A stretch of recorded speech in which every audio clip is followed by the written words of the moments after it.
Hello, I am your Soul Coffee Barista, Song Junye. Last time we talked about coffee roasting and its basic steps.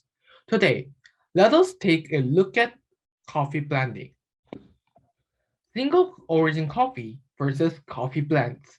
Single origin coffee comes from a single farm or crop, or it could be a single region in one country. Since it is from a single origin, some people describe single origin coffee as exotic or unique, and there are also people who prefer this kind of pure coffee. So what is blending?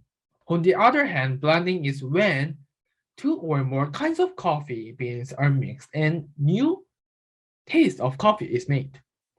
Blending does not only pertain to coffee coming from different regions in the world, but it can also mean the micro location where it was planted, whether the place is colder or higher.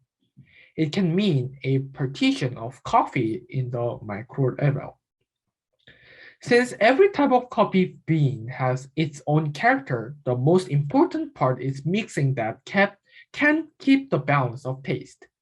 Different flavors are blended, producing a complexity of taste similar to a recipe. So it is important to know about the characteristics of where coffee originated from. When you taste many kinds of coffee, you can imagine the taste after blending. Blending has different purposes. Generally, coffee blends are delicious.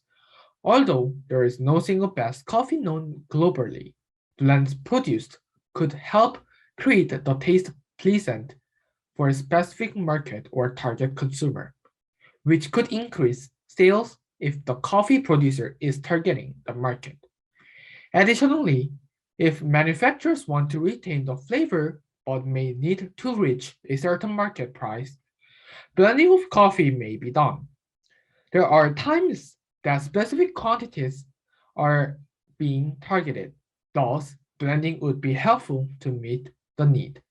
As I've mentioned, the taste quality is oftentimes what makes blending necessary. It is often aimed that a complex overall flavor comes out, which is normally not derived from only one kind of coffee. So blending is done to constantly improve the taste and refrain from artificially flavored ones as well. However, it is also important to note that mixing so many beans will not necessarily produce the best blend. There are some coffee blend flavors that we can commonly find whether locally or commercially. These are chocolate, caramel, nuts, honey, and some with a fruity or even flowery taste. Moreover, there are some examples of popular coffee blends. The first one is Ethiopia plus Sumatra. This has the exotic fruity aromas of Ethiopian coffee blended with the earthy, spicy, and woody notes of the Sumatran. This could produce a blend with low acidity, full body, and complex contrast between fruity and earthy flavor. Another one is Guatemala plus Kenya plus Mexico.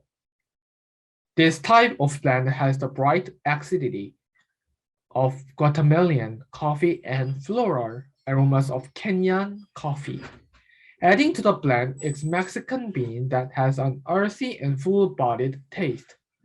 The result is a perfect mix between bright, smooth, and deep flavors. In addition, there are blending ways or tips that can be followed when blending. When you blend the two more kinds of coffee, you should think about the following. Search for the coffee type that is consumer's preference. Know each coffee character exactly and make the harmony of each coffee.